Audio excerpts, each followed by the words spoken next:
James Emmanuel. Ow!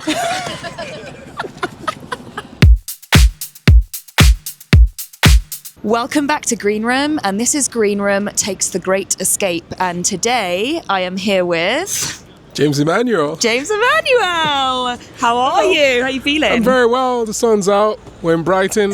What's not to love, huh? Like, speaking of Green Room's normally set in iconic venues, and I'd say this is iconic. I agree. Venue right here. This is not your first Great Escape though, is it? No, it's my second time here. We're here last year. Yeah, and so how are we feeling about being here this time? This feels even more special because I think it's obviously when you do it the first time, you come with a lot of expectations. I think now you just almost come in relaxed, and I'm just here to enjoy it. That's good. I'm here to have a good time. Good, and have a little party maybe. Definitely. Well, congratulations on your latest release. Oh, thank you. Gorgeous song. So Good Man dropped just over 2 weeks ago. Yeah.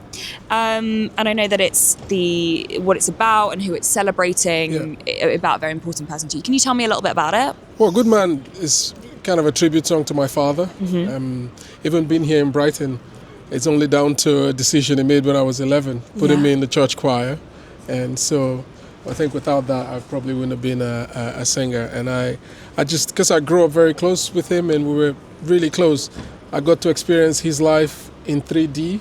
And he carried this little pain that men like him carry, where you're trying to do the right thing, but you feel like even though you're doing the right thing, the world kind of still beats you down. Yes. And sometimes some people give up and move on. But I'm so proud that my father stayed and he just kept turning up every single day. Never got his flowers, but it didn't matter to him. And today, as a consequence of his goodness and kindness, here we are. And I'm so proud. And I just wanted to highlight men like my father and celebrate them. And I think even though we have a lot of, which we'll get into, a lot of, stuff around the role that men are supposed to play in today's world, I think what can also help is highlighting the positive role models like my father that keep showing up, and that can help offer an alternative to the youngins that there's another way to do this kind of thing. Yeah, that's really beautiful. I mean, you say that he didn't get his flowers, but now every time someone streams this song, he's getting his flowers. That was the whole idea, right? Beautiful. He's going to be absolutely covered in flowers. Absolutely. Well, let's go on to this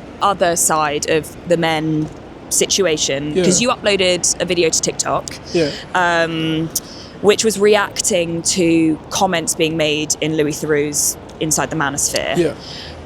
First of all, quick explanation of what that video was for those who haven't seen it. Well, it's just a video of me singing a song I wrote for my daughter called Brothers and Sisters, and I watched the Manosphere like most people did, and I think it was one of the few times I nearly broke the telly with the remote, because I just, some things you hear, it exists, but to hear it in someone just saying it with a straight face, it was kind of a little bit too much. And it just took me back to the feeling I had when I wrote the song, which was I was holding my daughter one of those night shifts, and I just kept thinking, well, they grow up very quick. And before you know, one guy comes here and says, well, it's her boyfriend, and I just kept thinking, what if he's not very nice?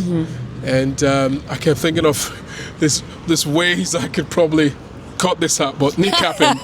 And I thought, well, to avoid this, let me just write a song and kind of advise him on how to treat my daughter. Because I think sometimes as men, we just get carried away, and sometimes you're with your fellow guys and you think you have to show off. And it's just to say, take a breath, think about, she's just somebody at the end of the day. She doesn't have to be a sister or brother or whatever, but if you can't do that, at the very least, just imagine her as just someone that's precious to somebody else, even if she's not to you.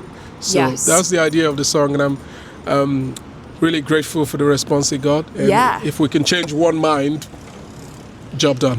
I mean, I think it certainly hit quite a few people, over 2 million views, and the response, there were some different types of comments, but overall the response was incredibly positive.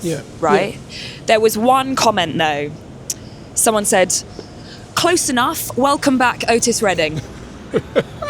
So tell me how it feels to be compared to such a legend like that. Humbling, because maybe may not know my backstory. I started singing mopping toilets, and we used to put those records like religiously as I'm working and mopping away and singing. So it just means I did my homework a little bit. You did. It's humbling, and trying to take a deep breath as we move forward. But yeah, that's the legacy we're trying to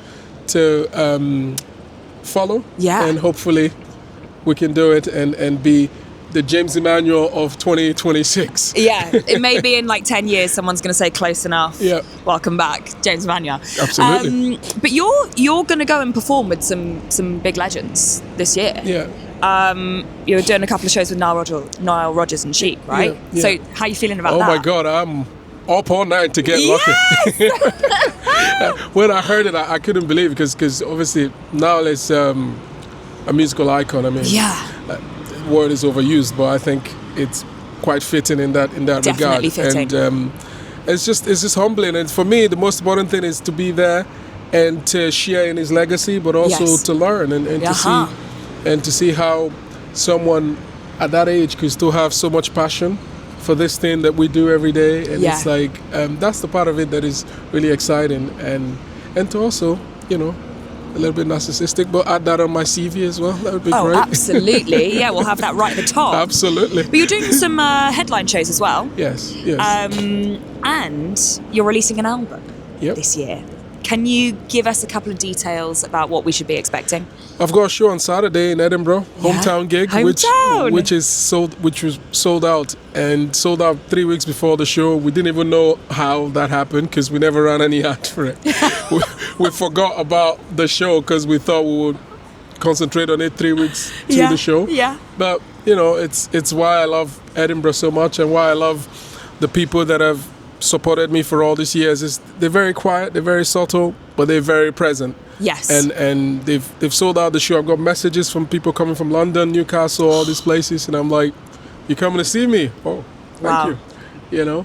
So I'm really looking forward to it. And the album, I think we've done the EP twice now, and I just want to put a body of work that kind of celebrate the journey, but also, I think for me, soul music should be transformational. You get a lot of people a lot of artists who are sometimes too scared to touch on certain subjects because it's not the traditional soulful thing. Yeah. I have quite the opposite thought about it, because there's a song that's going to be on the album called "Who We Hating Today," and it's like a song talking about like how the world always picks someone to hate, whether it's women. The song came about because we're in Yucca Valley, and someone was being a bit homophobic to my friend there, and I was just like, it's 2025, Jesus Christ. Come on now. Come on, And so I wanted to write that song, and what I want to do with my music is just to make sure everyone is seen through it, and it's like create this hub where everyone can come in, and it doesn't matter where you are, where you're from, or whatever it is that you do, you can come and feel like you're well represented in it. Yeah. I think that's what soul music in this modern era should be. Yes. It should be about everybody. So yeah, I'm really looking forward to it. About everybody, for everybody. For everybody, I love it. I feel like you've actually I've got one question that I ask every single person that I've interviewed, and you literally just answered it in that thing, but I am going to ask it in a slightly different way. Yeah. So normally the question is, how do you want your music to make people feel? And you've just answered it. You nailed that. If you could go ahead. Go a little deeper in it. Yeah. Well, I think there's a song I just wrote recently called "A Place Called Home," and when I think about that song, that's what I think I want my music to make people feel, and what my music should represent. I think in the world, when I look around the world and all the problems we have in the world, I think it's all endemic of one problem, which is everybody is looking for a place to call home. Yes. And so with my music, I just want to create this, I call it the soul people, call my fans the soul people. I just want to create this thing where you can come in and be in the show and look around you, and there's all kinds of people from every walk of life, age group, whatever, and you can feel like you belong there. I think for me, the word, a sense of belonging is what comes to my mind when I think about my music and when I'm writing it as well. Yeah. So that would be it for me. That is so wonderful. Thank you. Thank you so much. Well, thank you so much for your time. Oh, pleasure. I'm thrilled that we've got nice weather, although it's quite an ominous cloud above us. But I hope you have a really wonderful time Thank you. at the Great Escape. Thank you. This has been Green Room, and this has been James Emmanuel. Ow!